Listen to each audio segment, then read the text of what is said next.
Likas daw sa tao ang hilig sa mga mararahas na sagupaan. Kaya nga ba marami ang nahihilig sa boxing, pati na sa sabong ng mga hayop, manok, gagamba, kabayo, pati na ng tinawag pa naman nating best friend, ang aso.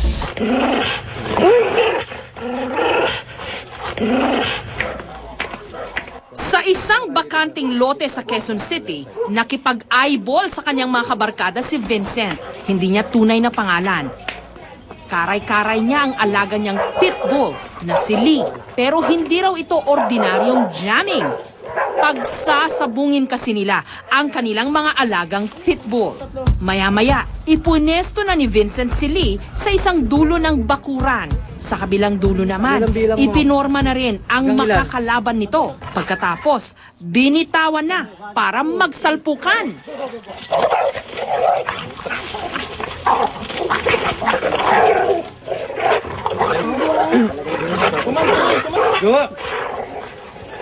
Dahil walang anumang harang sa nagsilbing ring ng mga pitbull, kanya-kanyang iwas na lang ang mga nanood. Mga atras. Halos 2 minuto lang ang itinagal ng unang round. Bakas ang madugong laban sa stick na ginamit bilang pangkalas sa 2 aso. Ito yung breaking stick na ginamit, so makikita natin kung ano yung persa ng aso. Na kahit hindi lang ordinaryong ano to. Ito yung mga matitigas na kahoy na ginamit namin. Kanina mahaba to. Ngayon halos nangalati. Pangalawang round. Go! Still breakers ka na.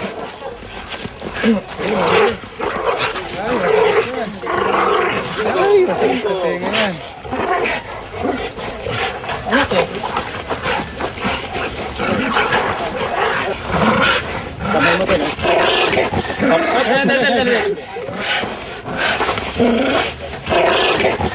Muling pinaghiwalay ng stick ang nagpang-abot ng mga aso, hudyat ng pagtatapos ng kanilang laban. Yung scratching, di ba siya yung unang susugod? Pag yung isang aso hindi na sumugod, ibig sabihin yung hindi sumugod, yun yung talo. So, sino pong nanalo?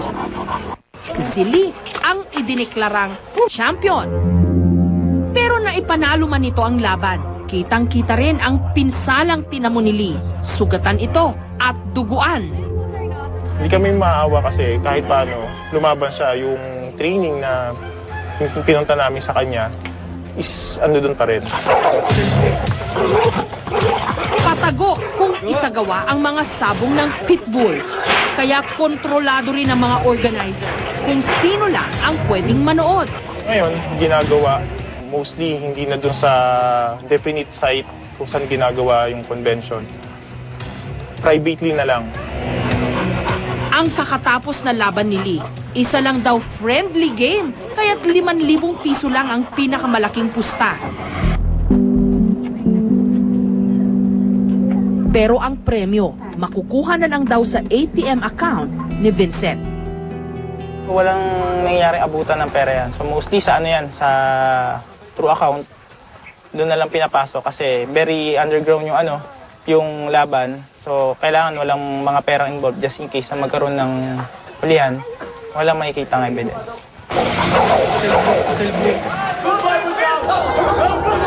Pero sa mga tournament daw o yung malakihang laban, umaabot daw ng daan-daang libo ang tayaan. Kaya ang pagsasanay ng mga isinasali ritong pitbull talagang puspusan.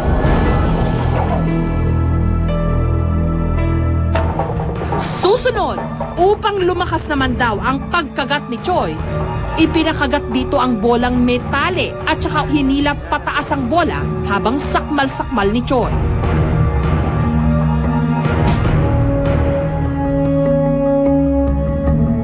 Sa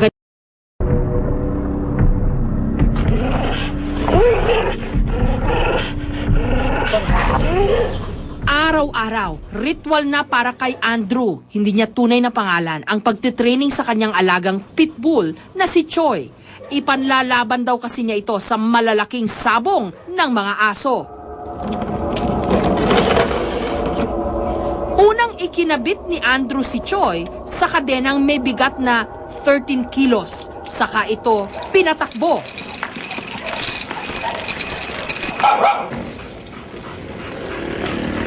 Para raw ito sa pagpapalakas ng katawan ni Choi. Ilang sandali pa, idinagdag ni Andrew ang metal plates na may bigat na 20 pounds sa kadenang nakakabit kay Choi para raw mas ma-develop ang mga muscle niya. Pagka mahina yung aso mo, di parang tinatalo mo na rin yung ano mo dun, pusta pagka hindi mo siya tinraining. Upang lumakas naman daw ang pagkagat ni Choi, ipinakagat dito ang bolang metale at nakasabit at saka unti-unting hinilap pataas ang bola habang sakmal-sakmal ni Choi.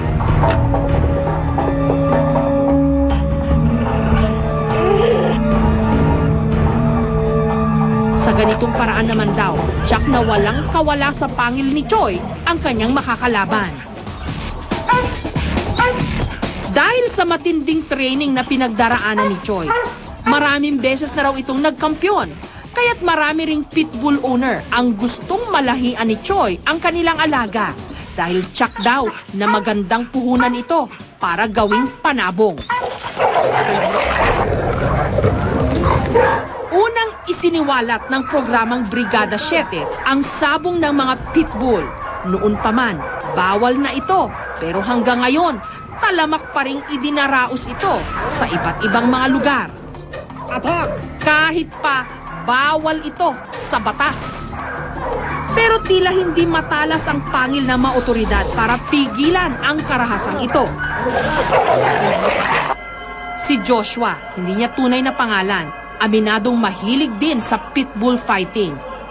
Ipinakita niya pa sa amin ang ilang video ng laban ng kanyang mga alaga. Ilang beses na rin daw siyang muntikang matiklo sa mga raid. Sa kabila nito, patuloy pa rin siyang sumusugal. Sa dami ng hulihan nun, pag napunta ako sa isang venue, titignan ko muna yung lugar, saan ako pwede dumaan, pag sakali nagkaroon ng raid. Katuwiran ni Joshua, sports para sa kanila ang pitbull fighting. Kaya hindi raw sila naaawa sa mga asong pinagsasabong nila. Mas nakakaawa naman lalo kami kapag natatalo dahil kami yung gumagastos eh. Kami yung nagte-train eh. Baga, pagod, gastos. No, kasi hindi naman madali mag-train. Ayon sa kasaysayan, likas na may dugong palaban daw ang mga pitbull, gaya ng larong sabong ng mga manok. Uso na rin daw noon pa man ang blood sport na ito ng mga hayop.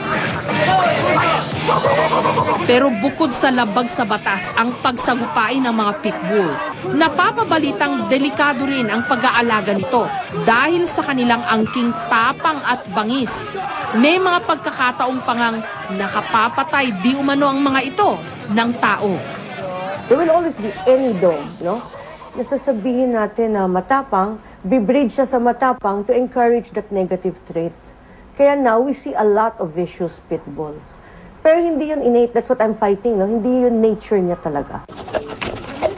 Taliwas sa paniniwala ng marami, malambing at mapagmahal din daw ang mga pitbull. Ayon kay Mark Sales, licensed pitbull trainer, marami raw maling akala pagdating sa pag-aalaga ng mga pitbull. Yung konsepto ng lockjaw, yan ang pinakamali sa pagkakilala sa pitbull. Naisip nila nangangagat or vicious. And actually kasi, kaya nagkakaganon dahil din sa mga may-ari na hindi naman nila alam yung ginagawa nila. Kung tutuusin, pareho lang daw ng ordinaryong aso ang mga ito.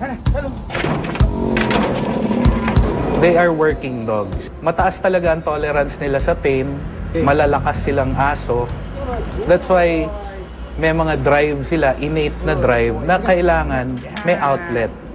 Kaya pag nagkaroon ka ng pitbull, kailangan may panahon ka para sa kanya. Maglalaro kayo, ilalakad mo, bibigyan mo ng panahon para mailabas niya yung innate drive niya. Kaya ang iba, imbes na matakot, kinagigiliwan pa nila itong gawing pet. Si Coffer, may mga alagang pitbull. Sa sobrang pagmamahal nga raw niya sa kanyang mga alaga, ginawan pa niya ang mga ito ng sariling kwarto. The aircon, meron pang exhaust fan. Kaya't pambayad pa lang sa kuryente, tubig at pagkain ng mga pitbull, umaabot na ng humigit kumulang 8,000 piso kada linggo. Hindi po kayo, sir, minsan binibilabutan sa expenses. Okay lang po, masaya naman po. Para matanggal daw ang takot ng mga tao sa pitbull, bumuo sina Coffer kasamang iba pang mga pitbull enthusiasts ng isang grupong magsusulong sa kapakanan ng mga pitbull. So, huwag tayo maging close-minded, huwag tayo maniniwala sa mga hearsay about pitbulls. Marami doon hindi totoo. Meron kami monthly dog shows. You just come out and watch and see for yourself. Kung bangis at lakas ang pagbabasehan, talagang pangingilaga ng mga pitbull. Pero katulad ng anumang hayop, hindi sila dapat husgahan, lalo na sa mga bagay na ginagawa lamang nating libangan. Sa mga pagkakataong ganito, hindi sila ang tunay na kalaban.